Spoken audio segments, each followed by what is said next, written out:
konselor dan motivator pernikahan. Ada Pak Mariono yang sudah bersama kita di studio. Selamat pagi Pak Mariono. Selamat pagi, Assalamualaikum warahmatullahi wabarakatuh. Waalaikumsalam warahmatullahi wabarakatuh. Gimana kabarnya Pak Mariono? Alhamdulillah sehat walafiat. Siap menjawab pertanyaan-pertanyaan Anda terkait. Insya Allah. Baik, Pak Mariono. Kalau kita lihat di dalam rumah tangga itu pasti tidak mungkin lurus-lurus saja. Iya betul. Pasti ada masalah. Iya. Pasti ada penyelesaian. Iya insya Allah. Itu ternyata ada trauma juga di dalam. Iya betul. Pak Mariono, kalau selama ini nih, ketika Pak Mariono menghadapi teman-teman yang rumah tangganya bermasalah, pasti menemukan banyak trauma juga. Iya betul. Traumanya teman-teman itu sebenarnya seperti apa Pak Mariono? Oke baiklah, trauma itu kan sebenarnya khawatir kejadian yang menyakitkan itu kan terulang. Yes. Itulah trauma. Jadi yang saya maksud yang kita bahasan trauma sekarang ini adalah kekhawatiran yang berlebihan, peristiwa yang tidak diinginkan itu terulang lagi. Nah, gitu. Dalam konteks keluarga, trauma ini macam-macam. Kalau istri, trauma dipukul suami, trauma suami mengucapkan kata-kata yang tidak baik terulang lagi, karena kata-kata itu kadang-kadang lebih sakit dari pukulan. Misalnya suami pernah membanting anaknya gitu ya, kan banyak juga kejadian sehingga istri minta cerai walaupun seorang suami sudah nyembah-nyembah, alasannya khawatir terulang. Atau misalnya anak tidak mau menikah karena trauma ibu bapaknya bentrok terus ya, atau ibunya pernah disakiti ayahnya, atau ayahnya pernah dikhianati ibunya, maka anaknya tidak mau menikah karena trauma, khawatir nasib orang tua sama dengan dirinya. Banyak trauma itu. Trauma tidak mau menikah gara-gara bolak-balik ditinggalkan oleh pacarnya, dikhianati terus. Nah itu jadi trauma itu sebenarnya ya, kekhawatiran yang tidak enak atau yang menyakitkan itu terulang lagi. Nah para pendengar dimanapun Anda berada, tentu ketika kita bertanya misalnya, karena banyak juga yang bertanya kepada saya, Pak Mariono, saya sebenarnya saya ingin pertahankan rumah tangga, saya bukan benci Pak dengan dia, bukan saya tak suka, tapi trauma ini Pak yang susah untuk dihilangkan. Nah jadi sebenarnya ketika dalam rumah tangga ada trauma ya, menurut saya solusinya langkah pertama ya, kita orang yang beriman kepada Allah Subhanahu wa Ta'ala tentu kembali menyatukan hati kita dengan Allah Subhanahu wa Ta'ala. Karena kita jauh dari Allah lah sehingga masalah kecil itu jadi besar. Karena kita menjauhi Tuhan lah seolah-olah dia itu pasti akan melakukan perbuatan yang tidak baik. Seolah-olah nasib dia akan sama dengan nasib saya. Seolah-olah dia salah selamanya. Seolah-olah kita akan benar selamanya. Jadi sebenarnya kata kunci pertama supaya trauma atau kekhawatiran yang berlebihan itu hilang, kita harus mendekatkan diri kepada Allah Subhanahu wa Ta'ala, bertaqarrub istilahnya seperti itu, merenung ya. Itu langkah pertama. Kemudian langkah kedua, kita memang harus menjauhkan diri dari masalah-masalah yang memungkinkan ya trauma itu pernah terjadi.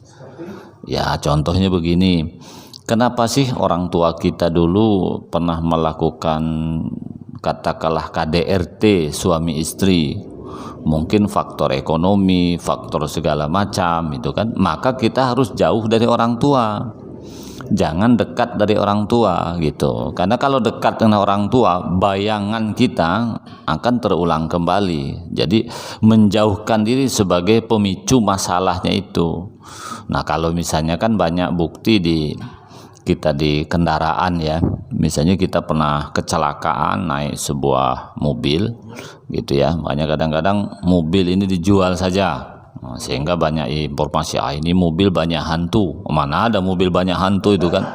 Tapi bayangan kita akibat benda yang ada pada kita itu pernah mengalami kejadian tragis, itu kan khawatir terulang. Maka itu jauhkan barang itu. Jadi sebenarnya maknanya sangat luas ya. Kenapa dulu misalnya maaf misalnya nih istri kita, suami kita pernah katakanlah mukul anak kita menggunakan pisau walaupun belakangnya, karena ada kejadian ya. Pisau itu jual gitu loh. Kalau ingin lebih diperluas ya kita harus pindah tempat tinggal. Jangan di rumah itu lagi. Nah, iya, itu salah satu solusi seperti itu ya. Kemudian kita pernah punya tetangga yang tidak baik misalnya, maka kita jauh dari tetangga itu gitu ya. Ya dijauhi pokoknya ya. Jadi kita menjauhkan diri dari benda atau seseorang yang pernah membuat hati kita itu sakit ya.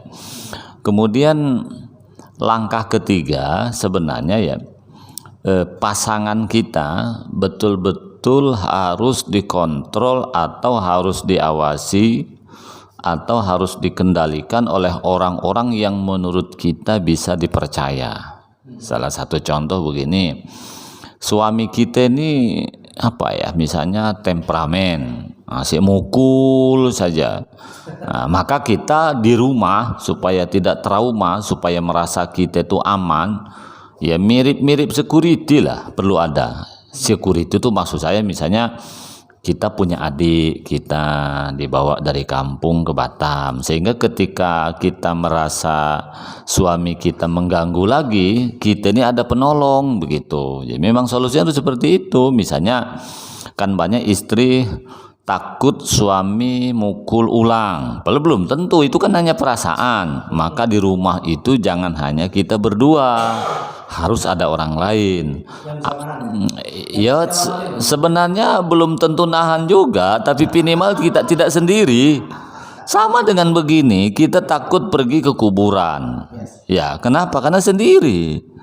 Kalau orang 10 tak takut juga, tapi dengan syarat yang kawan kita tak penakut juga. Kita ini misalnya takutnya 10%, kawan kita ini 90%, tambah 1000% takut kita.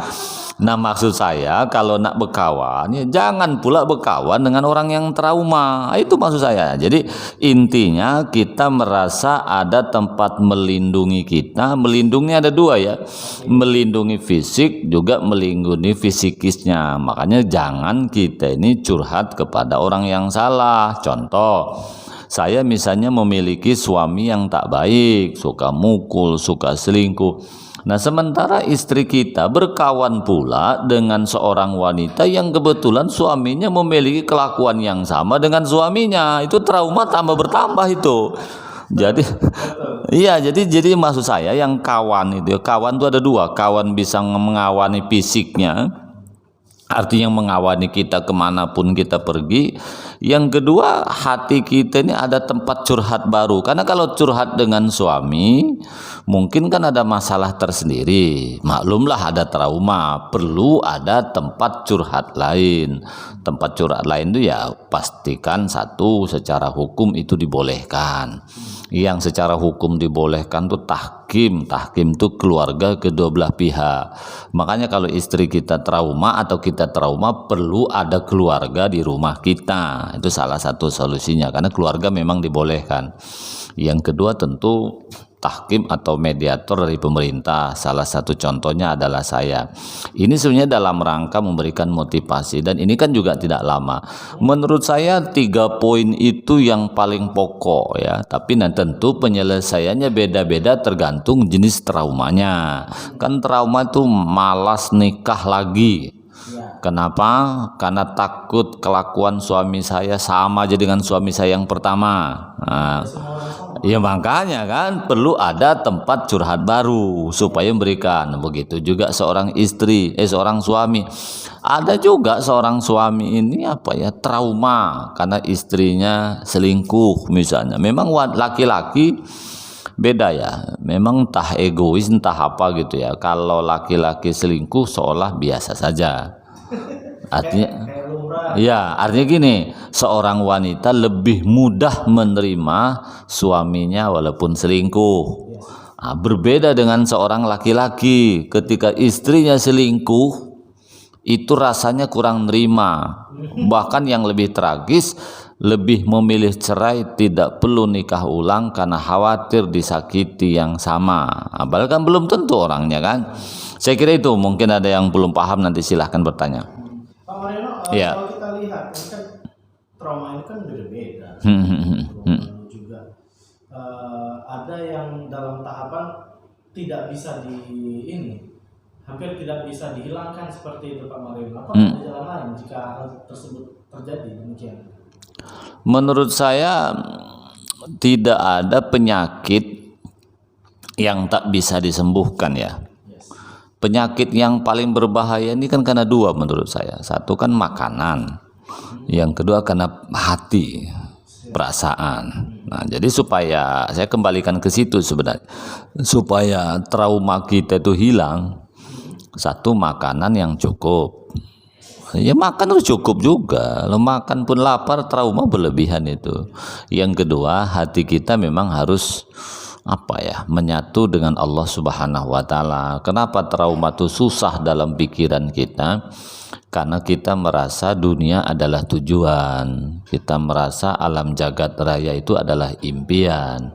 Padahal dunia ini kan hanya sekedar numpang lewat.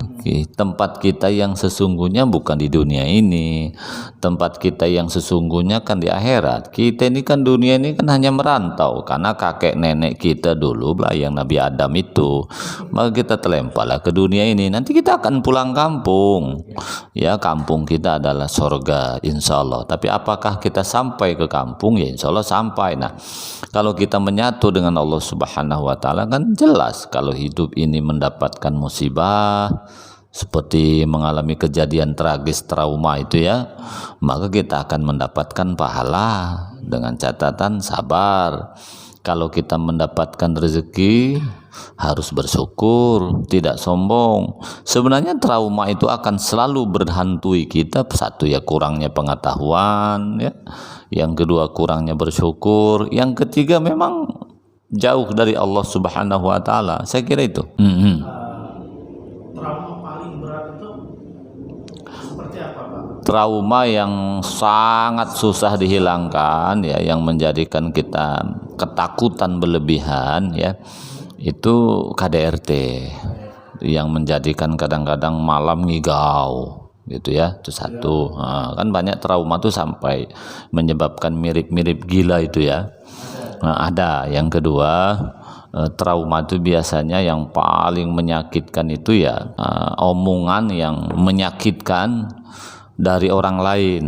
Orang lain itu misalnya pelakor, orang lain itu biasanya siapa? Mertua. Tapi yang ada hubungannya dengan lawan, tapi bukan yang bersangkutan. Misalnya begini, kalau suami mengatakan kepada kita kata-kata kotor, kata-kata kebun binatang, itu tak begitu sakit. Tapi kalau yang ngomong itu orang tuanya, itu beda memang ya. Atau pelakornya beda. Karena secara psikologis hatinya berkata, kalau suami saya wajar, tapi ini orang lain, pelakor pula marah dengan saya. Misalnya kan saya ini kan istrinya. Dia berani, tapi kalau dibalik tidak. Misalnya apa?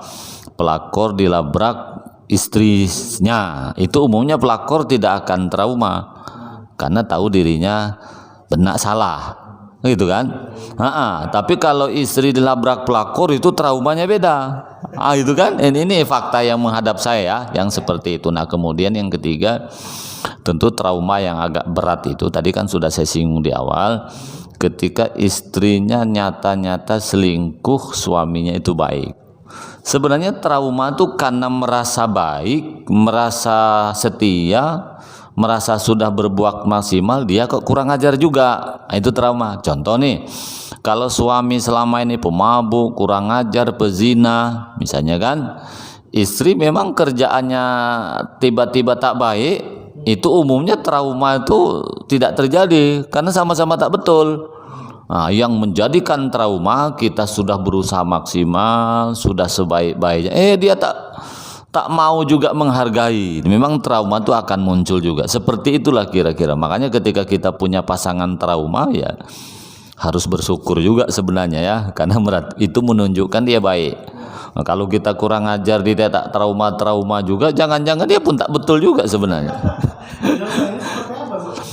Ya, kalau yang selama ini menghadap kepada saya, namanya ini persoalan hati ya, tak bisa diselesaikan 2 kali 2 4 ya, 5 dikurangi 2 ada 3, beda. Rumah tangga ini melibatkan perasaan, melibatkan keluarga, melibatkan anak. Kita kan enak aja orang luar ngomong, sudahlah suaminya selingkuh 3 kali, engkau cerai aja bodoh kali kau masih muda, bisa lagi dapat suami yang lebih baik. Allah, kan orang lain yang ngomong. Coba kalau dia jadi posisi, dia bingung juga bagaimana anaknya kalau lepas karena dia tidak bekerja. Oke lah dia bekerja, mau cerai bagaimana orang tuanya, mungkin dulu orang tuanya sedang dalam keadaan sakit keras dan dia dijodohkan. Jadi terlalu banyak pertimbangan, karena masalah rumah tangga ini antara satu orang dengan orang lain itu berbeda-beda gitu ya.